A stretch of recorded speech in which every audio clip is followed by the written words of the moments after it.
Hello friends, this is Balu. Welcome to movie stuff. Celebrities ಅಂದರೆ ಯಾರು ಗೊತ್ತಾ? ಒಂದು ಫೇಮಸ್ ಪರ್ಸನ್, ಹಲವಾರು ಜನರ ನಡುವೆ ಫೇಮಸ್ ಇರುವಂತಹ ವ್ಯಕ್ತಿ. ಮೀಡಿಯಾ, ಇಂಟರ್ನೆಟ್ ಎಲ್ಲಂದರಲ್ಲಿ ಹೆಸರುವಾಸಿ ಆಗಿರುವಂತಹ ಪರ್ಸನ್. ಅದು ಸಿನಿಮಾ ಆಗಿರಲಿ, ಸ್ಪೋರ್ಟ್ಸ್ ಆಗಿರಲಿ, ಎಂಟರ್ಟೈನ್ಮೆಂಟ್ ಹಾಗೂ ಪಾಲಿಟಿಕ್ಸ್ ಆಗಿರಲಿ. ಬಟ್ ಇನ್ನೊಬ್ಬರ ದೃಷ್ಟಿಯಲ್ಲಿ ಸೆಲೆಬ್ರಿಟೀಸ್ ಅರ್ಥನೇ ಬೇರೆ ಇರುತ್ತೆ. ತನ್ನ ಸೆಲೆಬ್ರಿಟಿಗೋಸ್ಕರ ಅವರ ಅಮೂಲ್ಯವಾದ ಸಮಯ, ಹಣ ಹಾಗೂ ಜೀವ ಬಿಟ್ಕೊಡೋದಕ್ಕೂ ಕೂಡ ತಯಾರಾಗಿರ್ತಾರೆ. ಪ್ರೀತಿ ಇರಬೇಕು, ಇಲ್ಲ ಅಂತಲ್ಲ, ಆದರೆ everything will be in limit.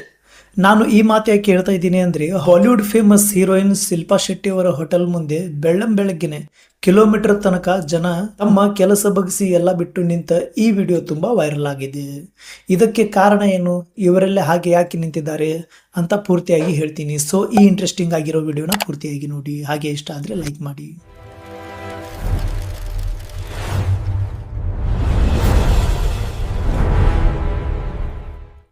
ವೀಕ್ಷಕರೇ, ಹಿಂದೆ ಒಂದು ಕಾಲ ಇತ್ತು. ಆ ಕಾಲದಲ್ಲಿ ಜೀವನ ನಡೆಸೋಕೆ ಅಂತಾನೆ ಕಲಾವಿದರು ತಮ್ಮಲ್ಲಿನ ಕಲೆಯೊಂದನ್ನು ನಂಬಿ ತಮ್ಮ ಜೀವನ ಸಾಗಿಸ್ತಾ ಇದ್ರು. ಆದರೆ ಈಗ ಕಾಲ ಬದಲಾಗಿದೆ. ಬದಲಾದ ಈ ಕಾಲದಲ್ಲಿ ತಂತ್ರಜ್ಞರು ಹಾಗೂ ಕಾರ್ಮಿಕರನ್ನ ಬಿಟ್ಟು ಚಿತ್ರರಂಗವನ್ನಷ್ಟೇ ನೆಚ್ಚಿಕೊಂಡು ಕುಳಿತ ಸ್ಟಾರ್ಗಳು ಯಾರೂ ಇಲ್ಲ.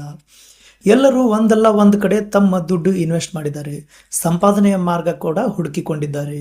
ಕೆಲವರು ಬಟ್ಟೆ ಮಾರಿದ್ರೆ, ಇನ್ನು ಕೆಲವರು ಮೇಕಪ್ ಕಿಟ್ ಮಾರುತ್ತಾರೆ. ಕೆಲವರು ಚಿತ್ರರಂಗವನ್ನು ನಿರ್ಮಾಣ ಮಾಡುತ್ತಿದ್ದರೆ ಮತ್ತು ಕೆಲವರು ಜನರಿಗೆಲ್ಲ ಎಣ್ಣೆ ಹೊಡಿಸಿ ದುಡ್ಡು ಮಾಡುತ್ತಿದ್ದಾರೆ. ಅಷ್ಟೇ ಅಲ್ಲ, ತಮ್ಮದೇ ಆದ ವಿಸ್ಕಿ ಬ್ರ್ಯಾಂಡ್ಗಳನ್ನು ಕೂಡ ಶುರು ಮಾಡಿದ್ದಾರೆ.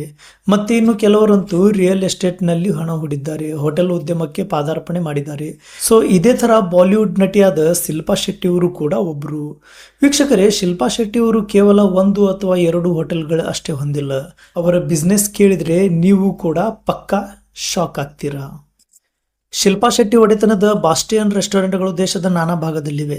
ಬೆಂಗಳೂರಿನ ಸೇಂಟ್ ಮಾರ್ಕ್ಸ್ ರಸ್ತೆಯಲ್ಲೂ ಈ ಬಾಸ್ಟಿಯನ್ ಗಾರ್ಡನ್ ಸಿಟಿ ಇದೆ.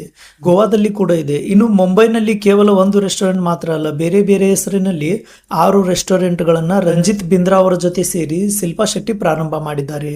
ಆ ಪೈಕಿ ಬಾಂದ್ರಾದಲ್ಲಿರುವ ಮಕಾಯಿ ಅಂದರೆ ಅಮ್ಮನ ಕೈ ರುಚಿ ಕೂಡ ಒಂದು. ಈ ರೆಸ್ಟೋರೆಂಟ್ನಲ್ಲಿ ದಕ್ಷಿಣ ಭಾರತದ ಬಗೆ ಬಗೆಯ ಡಿಶ್ಗಳು ಸಿಗುತ್ತವೆ. ಮಂಗಳೂರು ಶೈಲಿಯ ಊಟ ಕೂಡ ಇದೆ. ನಾವು ಈಗಲೇ ಹೇಳಿದ ಹಾಗೆ ಸದ್ಯ ಇದೇ ರೆಸ್ಟೋರೆಂಟ್ ಮುಂದೆ ಜನರ ಸಾಗರ ಕಂಡು ಬರುತ್ತಿದೆ. ಜನ ರುಚಿ ಚೆನ್ನಾಗಿರುತ್ತೆ ಎಂದುಕೊಂಡು ಓಡೋಡಿ ಹೋಗಿಲ್ಲ, ಬದಲಿಗೆ ಉಚಿತವಾಗಿ ಸಿಗುತ್ತೆ ಎನ್ನುವ ಕಾರಣಕ್ಕೆ ಬಂದಿರುತ್ತಾರೆ. ಫೇಮಸ್ ಇರೋ ಹೋಟೆಲ್ಗಳಲ್ಲಿ ಆಲ್ಮೋಸ್ಟ್ ಎಲ್ಲಾನು ಜಾಸ್ತಿನೇ ಇರುತ್ತೆ.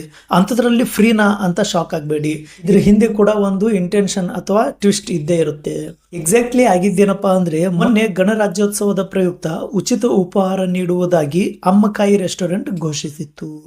ಮೊದಲು ಬಂದವರಿಗೆ ಮೊದಲ ಆದ್ಯತೆ ಎಂದು ಹೇಳಲಾಗಿತ್ತು. ಬೆಳಗ್ಗೆ 9:30ರಿಂದ 11:00ವರೆಗೆ ಎಷ್ಟೇ ಜನರು ಬಂದರೂ ಕೂಡ ಅವರಿಗೆ ಉಚಿತ ಉಪಹಾರ ಎಂದು ಪ್ರಕಟಣೆ ಹೊರಡಿಸಲಾಗಿತ್ತು.